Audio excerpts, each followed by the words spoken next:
एक पार्टी में मैं मेरे फ्रेंड से मिला। मैंने उससे पूछा कि क्या आपके पापा ने डिनर ले लिया क्या? तो उसने कहा कि हाँ, शायद ले लिया होगा। पर मुझे उसके पापा बाहर दिखे थे। तो मैंने उनसे कहा कि आपके पापा ने तो डिनर शायद ही लिया होगा। पर उसने कहा कि पापा डिनर स्किप नहीं कर सकते हैं, तो उन्होंने पक्का ले ही लिया होगा। फ्रेंड्स, माय नेम इज आशीष।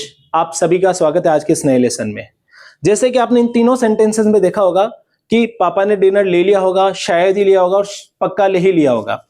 ये इस तरह के वाक्य दर्शाते हैं पॉसिबिलिटी को। हम बात कर रहे हैं पास्ट पॉसिबिलिटी के बारे में, और पास्ट पॉसिबिलिटी को बताने के लिए मे have third form, might have third form और मस्ट हैव थर्ड फॉर्म का यूज लेते हैं।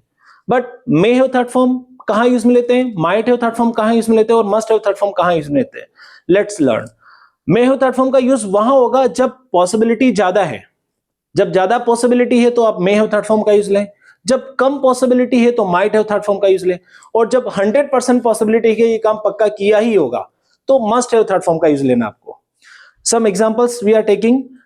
एक एग्जांपल आप देख सकते हैं, he may have taken dinner. उसने शायद डिनर लिया होगा। यहां पर मे हैव और वर्ब की थर्ड फॉर्म का यूज हो रहा है। इसका मतलब है कि ज्यादा पॉसिबिलिटी कि उसने शायद डिनर लिया होगा। लेकिन अगर पॉसिबिलिटी कम है तो हम कह सकते हैं he might have taken dinner, मतलब उसने शायद ही डिनर लिया होगा। और अगर हमें पक्का पता है कि उसने डिनर ले ही लिया होगा, 100% पॉसिबिलिटी है, तो हम कह सकते हैं he must have taken dinner. तो may have third form we use for the for possibility more than 50%, might have third form we use for less possibility, and must have third form we use for 100% possibility. Take some more examples. अगला example आपके सामने, she may have got the news.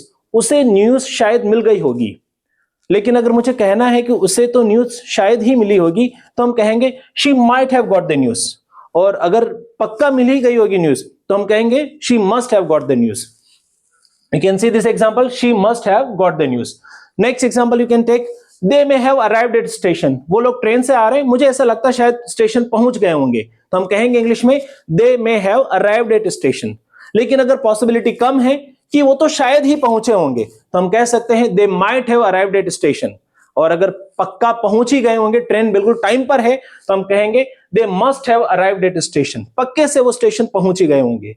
Take last example, Sanju may have invited uncle. Sanju ने शायद uncle को invite किया होगा। ये 50% से ज्यादा पॉसिबिलिटी, 50% के आसपास या ज्यादा पॉसिबिलिटी कह सकते हो उसको।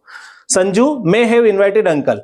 लेकिन अगर मैं कहता हूं कि संजू ने तो शायद ही इनवाइट किया होगा अंकल को, तो हम कहेंगे Sanju might have invited uncle. और अगर ऐसा कहता हूं कि संजू ने पक्का इनवाइट कर ही दिया होगा तो Sanju must have invited uncle.